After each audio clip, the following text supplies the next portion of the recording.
ટીવી9 ગુજરાત લાઈવમાં આપનું સ્વાગત છે। હું છું જગદીશ। ગુજરાતમાં બરાબર જામી ચૂક્યું છે ચોમાસું। છેલ્લા 12 કલાકમાં 88 તાલુકામાં વરસાદ નોંધાયો છે અને સૌથી વધુ જૂનાગઢમાં વિસાવદરમાં 4 ઇંચથી વધુ વરસાદ ખાબક્યો છે। બનાસકાંઠાના દાંતામાં 2.5 ઇંચ તો ખેડામાં 2 ઇંચ વરસાદ નોંધાયો છે। 12 તાલુકામાં 1 ઇંચથી વધુ વરસાદ પડી ચૂક્યો છે। ખેડામાં સૌથી વધુ 2 ઇંચ વરસાદ નોંધાયો છે। ક્યાંક ધીમી ધારે શરૂઆત છે તો ક્યાંક એક સાથે વરસાદી ઝાપટું પડતા આ પરિસ્થિતિનું નિર્માણ થયું છે, જ્યાં ટાયરો સુધી ફોર વ્હીલના ટાયરો સુધી પાણી ભરાઈ ચૂક્યા છે અને ત્યાંથી વાહનો નીકળી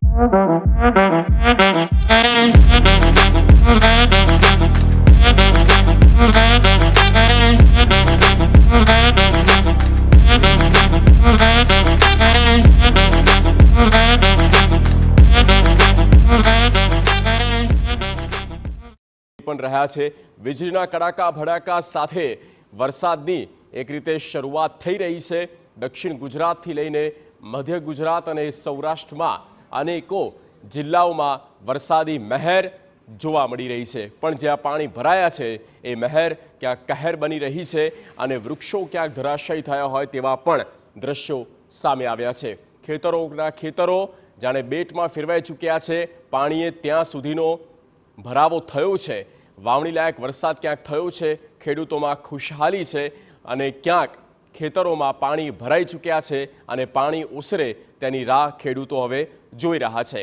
તો ગુજરાતમાં હવે બરાબરનું ચોમાસું જામી ચૂક્યું છે અને છેલ્લા 12 કલાકમાં 88 તાલુકામાં વરસાદ નોંધાયો છે। 88 તાલુકા કે જ્યાં વરસાદ થયો, સૌથી વધુ જૂનાગઢના વિસાવદરમાં 4 ઇંચથી વધુ વરસાદ પડી ચૂક્યો છે અને બીજા નંબરે બનાસકાંઠાના દાંતામાં 2.5 ઇંચ, ખેડામાં 2.25 ઇંચ વરસાદ નોંધાયો।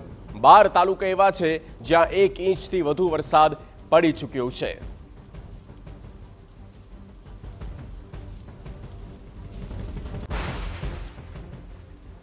તો છેલ્લા 12 કલાકમાં 88 તાલુકામાં વરસાદ અને મેઘરાજાની પધરામણી થઈ ચૂકી છે। મેહુલિયો અનેકો જગ્યા પર અનરાધાર બેટિંગ કરી રહ્યો છે। બનાસકાંઠાના દાંતામાં જ્યાં 2.5 ઇંચ વરસાદ, ખેડામાં 2.25 ઇંચ અને વિસાવદરમાં સૌથી વધુ હાઈએસ્ટ 4 ઇંચથી વધુ વરસાદ છેલ્લા 12 કલાકમાં પડી ચૂક્યું છે। તો બરાબરનું ચોમાસું બેસી ચૂક્યું છે, બેઠું છે અને જેના ભાગરૂપે વરસાદ થઈ રહ્યો છે।